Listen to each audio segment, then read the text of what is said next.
ఉన్నాం. ఇప్పటికే మీ దుశ్చర్యలు ఎక్కువైనాయి. గతంలో కూడా ఆ కృష్ణా జిల్లాలో జెడ్పీ చైర్మన్గా ఉన్నటువంటి ఉప్పాల హరిక రాముగౌడ్ వాళ్ళు అరే వాళ్ళ నియోజకవర్గంలో వాళ్ళు ప్రచారానికి పోతే దాడులు చేస్తారా? ఇది రాజ్యాంగమేనా లేకపోతే మీకు సపరేట్ రాజ్యాంగం ఏమైనా ఉందా?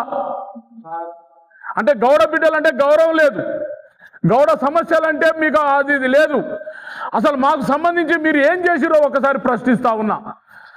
అన్ని పార్టీలు ఉన్న గౌడ బిడ్డలు కూడా నేను చెప్తా ఉన్నా, ఇలా ఒక మంత్రి స్థాయి వ్యక్తి మీద దాడి జరిగితే నోరు మూసుకొని కూర్చుంటే రేపు నీ ఇంటి దాకా వస్తుంది. ఆ రోజు నీ తరపున నిలబడే వాళ్ళు ఎవరు అని అడుగుతా ఉన్నా. గతంలో కూడా ఎన్నో దాడులు జరిగినాయి, మా మహిళలపై దాడి జరిగినాయి, మా ఆస్తులపై దాడులు జరుగుతున్నాయి. ఎవరు ప్రశ్నించాలి? ఎవరైనా మాట్లాడితే ఇలా కులబంధు జోగి రమేష్ గౌడ్ గారు ఈ రెండు రాష్ట్రాల్లో ఎవరికి సమస్య వచ్చినా నిలబడ్డాడు. ఈ రెండు రాష్ట్రాల గౌడ బిడ్డలందరూ ఆయన అంటే నిలబడ్డారు. ఆయన కోసం దేనికైనా సిద్ధమని చెప్తున్నారు. ఇవాళంత దూరం నుంచి మేము ఎందుకు వచ్చినాం? ఈ రాష్ట్రంలో ప్రజాస్వామిక వాతావరణం లేదు, రాజ్యాంగబద్ధమైన పరిపాలన లేదు, బడుగు బలహీన వర్గాలు గొంతెత్తే పరిస్థితి లేదు, ఒక గౌడ బిడ్డగా ఇక్కడ నిలబడే పరిస్థితి లేదు. మరి ఎవరి కోసం ఈ పరిపాలన? మరి మీ ఓట్లే లేదా? మా జనం ఓట్లు లేవా మీ ప్రభుత్వంలో? చెప్పండి, డైరెక్ట్ బహిరంగంగా వచ్చి చెప్పండి. గతంలో కూడా ఈ రాష్ట్రంలో అసలు గౌడ్లే లేరు అని చెప్పి మా గౌడ కార్పొరేషన్ తీసేసినటువంటి దుర్మార్గమైన పని ఈ చంద్రబాబు నాయుడు గారు చేసిరు. మరి దానికి ఇంతవరకు మాకు క్షమాపణ చెప్పలే. మరి బహిరంగంగా బయటకు వచ్చి గౌడ్ల ఓట్లు మాకు అవసరం లేదని చెప్పలే.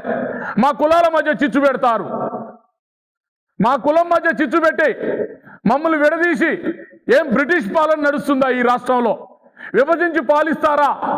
గౌడులు, శెట్టిబల్జ, శ్రీశైన, యాత, ఈడిగల మధ్య గొడవలు పెట్టి ఇవాళ మమ్మల్ని ఏం చేద్దాం అనుకుంటున్నారు?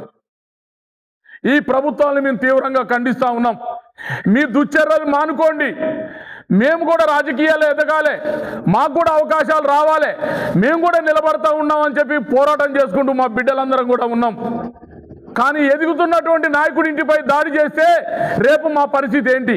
అంటే ఈ రాష్ట్రంలో బడుగు బలహీన వర్గాలకు స్థానం లేదు, ఈ రాష్ట్రంలో బడుగు బలహీన వర్గాలకు పరిపాలనలో వాటా లేదు. కానీ దాడులు మాత్రం మొత్తం మేమే ఎదుర్కొంటున్నాం. మీరు వైన్ షాప్లో 20% వాటా ఇస్తామని చెప్పి మేనిఫెస్టోలో పెట్టిరు. ఏమండి, ఏమిచ్చిరు మీరు? దాన్ని మొత్తం కూడా కుట్ర చేసి మాకు కనీసం 1% వైన్ షాపులు కూడా దక్కకోకుండా చేసిరు.